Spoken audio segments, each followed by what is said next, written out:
આખરે રહી રહીને અમદાવાદવાસીઓની પુકાર વરુણ દેવે સાંભળી છે। જ્યાં અમદાવાદ શહેરમાં વરસાદી માહોલ જામી રહ્યો છે। સાંજ પડતા અનેક વિસ્તારોમાં છૂટો છવાયો વરસાદ છે। મણિનગર વિસ્તારમાં ભારે વરસાદના પગલે રસ્તા ઉપર પાણી થઈ રહ્યા છે। અમદાવાદમાં મધ્યમ વરસાદની આગાહી વ્યક્ત કરાયું છે। ધીમી ધારે વરસાદ વરસી રહ્યો છે પણ વાતાવરણમાં ઠંડક પણ કરી છે અને અમદાવાદના બંને વિસ્તારો પૂર્વ અને પશ્ચિમ ઝોનમાં ધીમી ધારે વરસાદી માહોલ સર્જાયો છે। કેટલાક વિસ્તારોમાં ધોધમાર વરસાદ વરસ્યો છે। હજુ પણ વરસાદી માહોલ સર્જાયો છે અને વાદળછાયું વાતાવરણ છે તો હજુ પણ સારા વરસાદની આગાહી વ્યક્ત કરવામાં આવી રહી છે।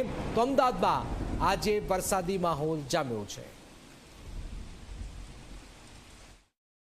હવામાન વિભાગની આગાહીથી કે અમદાવાદ અને મધ્ય ગુજરાતની અંદર ભારે વરસાદ વરસી શકે છે ત્યારે તે આગાહીના ભાગરૂપે તમે જોઈ શકો છો અમદાવાદના મોટાભાગના વિસ્તારોની અંદર અત્યારે વરસાદ જે છે તીવ્રતાથી વરસી રહ્યો છે। અત્યારે હાલ અમે જ્યાં ઉપસ્થિત છીએ આ મણિનગર વિસ્તાર છે।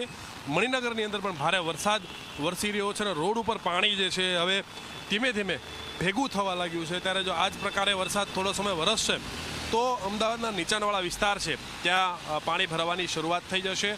સાંજનો સમય છે અને બુધવાર છે ત્યારે લોકો પોતાનું ઓફિસનું કામ પતાવી અને ઘર તરફ જઈ રહ્યા છે તો તમામે તમામ લોકોને અમદાવાદનો આ વરસાદ જે છે પોતાના ઘર તરફ જતા નડશે અને પાણી ભરાયેલું છે તો એમને ક્યાંક ને ક્યાંક હાલાકીનો સામનો પણ કરવો પડશે। એ પ્રકારના દ્રશ્યો અને વાતાવરણ અત્યારે અમદાવાદની અંદર બંધાઈ ચૂક્યું છે।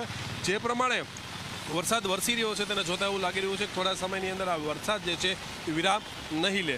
કેમેરામેન અમિત મકવાણા સાથે ઉદયરંજન, ઝી મીડિયા, અમદાવાદ। તો હવે સુરત વડોદરા